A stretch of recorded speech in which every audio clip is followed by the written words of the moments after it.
Eu tenho vivido dias de muita turbulência. A igreja deve estar me acompanhando. Eu não pedi isso. Imagine você estar numa ilustração. Você está deitado na beira da praia, com um guarda-sol e com uma água de coco geladinha do seu lado, numa tarde de verão. Aí você adormece. E quando você abre os olhos, você está dentro de um barco pequeno, sem remo, no meio de uma tempestade. Foi isso que aconteceu comigo. Eu dormi de um jeito e acordei de outro. E eu tenho sentido na pele hoje aquilo que eu sempre li nos livros e aquilo que eu sempre ensinei nos seminários sobre eclesiologia, que o que falta à igreja de Cristo é coragem. Coragem. Eu tenho aprendido a respeitar os meus inimigos. Alguns meses atrás eu trataria qualquer ativista do movimento GLBT como só mais um. Hoje não, eu respeito eles. Quer perguntar o porquê? Eles têm coragem. Eu estava pregando em Sergipe semana passada, no sábado, 5.000 crentes. Quando eu agarrei o microfone, levantaram em 4 no meio dos crentes com cartazes gritando palavra de ordem. 4 no meio de 5.000 crentes.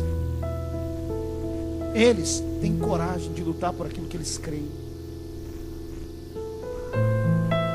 Eles não têm vergonha de ir para o meio da rua, expor, por mais sujo que seja o ato, por mais nojento, eles acreditam que aquilo é o certo.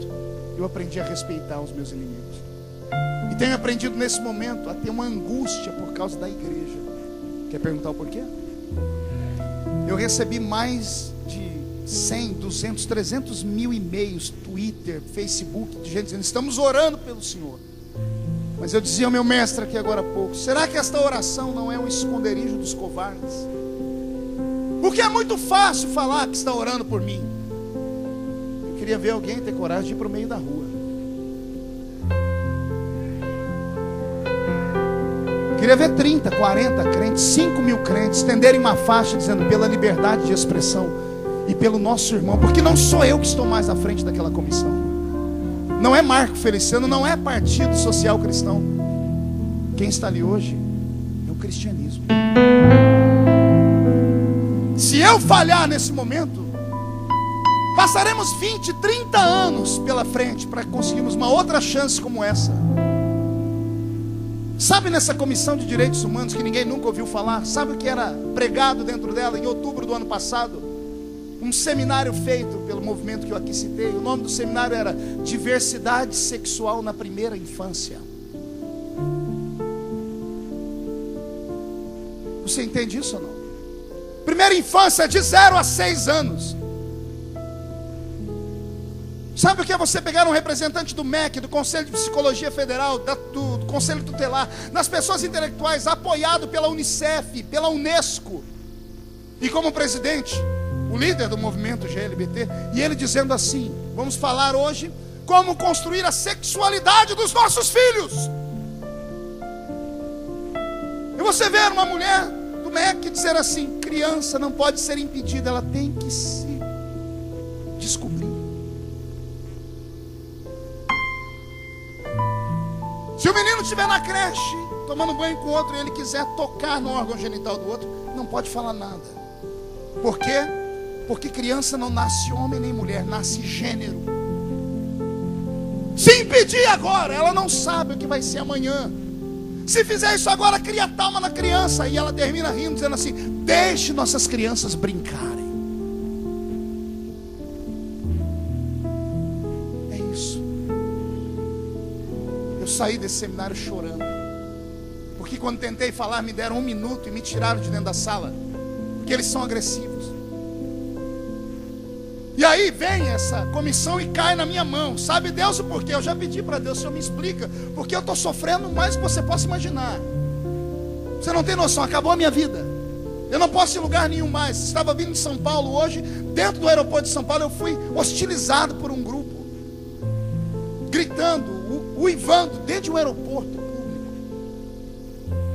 Eu tenho 15 igrejas que nós plantamos esses 4 anos. As igrejas estão trabalhando com porta fechada. Eles vão e fazem obra de feitiçaria na frente da igreja, depedram a igreja, pincham a igreja. 70 pessoas cercaram o meu carro. Eu estava com 2 crianças. Eu tenho 2 filhas pequenas, de 10 e 11 anos. As crianças se esconderam debaixo do banco, aos gritos e aos prantos, porque eles chacoalhavam o carro com cartazes, com dizeres horríveis, com palavrões, com gestos obscenos. Eu recebi mais de 100 ameaças de morte. Por quê? Porque eles sabem que eu sou uma voz pela família. Porque eu fui o único, por favor, segure.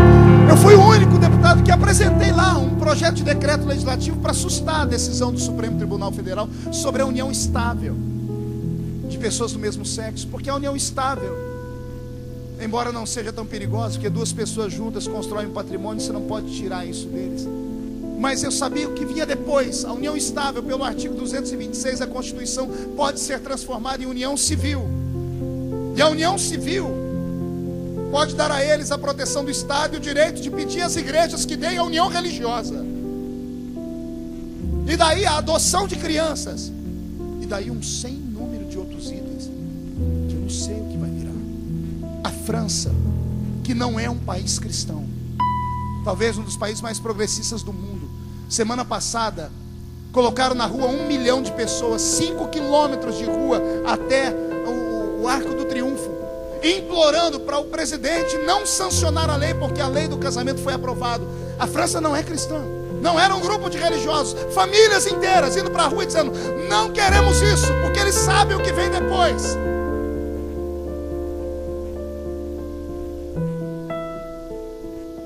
E aí eu vejo a igreja de braço cruzado, vendo um irmão sendo torturado. Eu perdi a minha agenda inteira do mês. Eu tive que ontem ligar na rede, na CNT, onde eu tenho um programa de 1 hora, e acertei com eles que eu ia sair da emissora. Não tenho dinheiro para pagar o programa mais. A emissora ficou com pena de mim e me deu meia hora por 3 meses, dizendo: daqui 3 meses as coisas vão melhorar, pastor. Eu estou sofrendo, sabe por quê? Porque a igreja não tem coragem. Os líderes, onde estão os nossos líderes? Onde estão os cantores? Caetano Veloso juntou com um grupo de artistas e fizeram lá ontem alguma coisa contra mim. Ontem a senhora Fernanda Montenegro, uma anciã, junto com outra, deram um beijo na boca em repúdio a mim. E cadê os nossos irmãos? Cadê os famosos aqui da Bahia que poderiam fazer alguma coisa nisso? Que são convertidos, que poderiam fazer um movimento em prol da família. Mas sabe, tem medo, eles têm medo da agenda deles caírem também. O que está acontecendo comigo, senhoras e senhores, hoje é aquilo que vai acontecer com todos os pastores do Brasil se o PL 122 for aprovado. O PL 122 é o projeto que criminaliza a homofobia. O que vocês estão vendo acontecer comigo vai acontecer com cada um dos senhores que estão aqui. Se a igreja não fizer algo agora, os nossos filhos vão pagar amanhã. E não me venha com desculpas, porque eu recebi um monte de gente dizendo: pastor Marco, larga a mão disso. É o espírito do anticristo. Eu tive que ler a carta aos Tessalonicenses e falar para ele: a Bíblia diz que há um espírito na terra que impede, detém o anticristo. Esse espírito é o Espírito Santo. Só que o Espírito Santo não pode atuar sozinho, ele precisa de você. Ele precisa dos seus braços, da sua perna e da sua voz. Sabe o que está faltando para nós? Adorarmos a Deus do jeito que Ele é. Porque um crente que não tem vergonha de adorar a Deus aqui dentro, ele também não tem vergonha de ir para a rua defender o seu irmão, defender os seus direitos. Eu não estou dizendo para irmos xingar, para irmos brigar. Nós não precisamos disso. Mas podemos sair pelas ruas com a Bíblia na mão. Pastor, mas vai ser um vexame. Que bom. Você não é crente de verdade?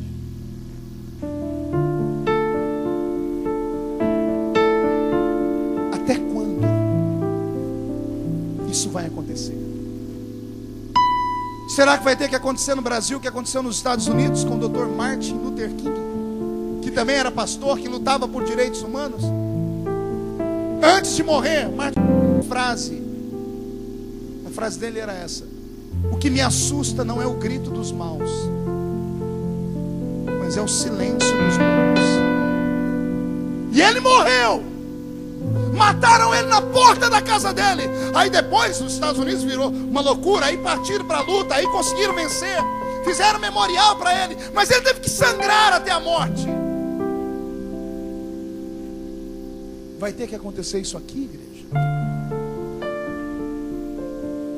Então nessa noite, beba dessa água. E depois de beber, mate a sede do seu Senhor. Faça essa fonte jorrar. Faça essa fonte crescer, porque ela cresce para a salvação. Jesus quer te dar uma experiência nova nessa noite. Eu ouvi há 5 semanas atrás o áudio. Eu recebi em Brasília um grupo que chama Elan. É um grupo de americanos que tentam pregar o evangelho dentro do Irã. Eu ouvi o áudio da última ligação do pastor Farshid. No áudio ele dizia assim: ele ligando para um amigo dele, talvez seja a última vez que a gente se fale. Era 25 de dezembro de 2010. Estou indo para casa, porque deixei as crianças lá. Sei que a polícia está lá. Já fecharam nossas igrejas. E eu estou pronto para morrer. Ele se despediu do amigo e disse que Jesus tenha piedade de nós. Se não, foi muito bom ter servido a Deus do seu lado. Eu chorei dentro do meu gabinete, porque Farshid está no corredor da morte. Conseguimos tirar Youssef Nardakani, e eu me empenhei nisso ano passado. Conseguimos. O embaixador do Irã no Brasil se tornou meu amigo. Decretaram que ele saiu do corredor da morte. Agora eu estou indo de novo atrás dele para tentar tirar o Farshid. Governos ditatoriais impedem a religião. Não, pastor, mas aqui é democracia. Será? Democracia é o direito de você falar o que pensa. Eu fui falar do livro do Gênesis, me rotularam de racista. Eu fui citar Romanos, me chamaram de homofóbico. Eu fui falar contra o casamento de pessoas do mesmo sexo. Eu não tenho mais liberdade nem para respirar. Estou passando necessidade. Será que isso vai ter que acontecer com você também? Não é hora só de orarmos. Não é hora só de falarmos, de nos reunirmos aqui e de ficarmos assistindo o Jornal Nacional, o seu irmão sendo fuzilado. Porque eles são sujos. Daqui a pouco eu não sei o que vão arrumar para mim. É hora da igreja se encher do Espírito Santo.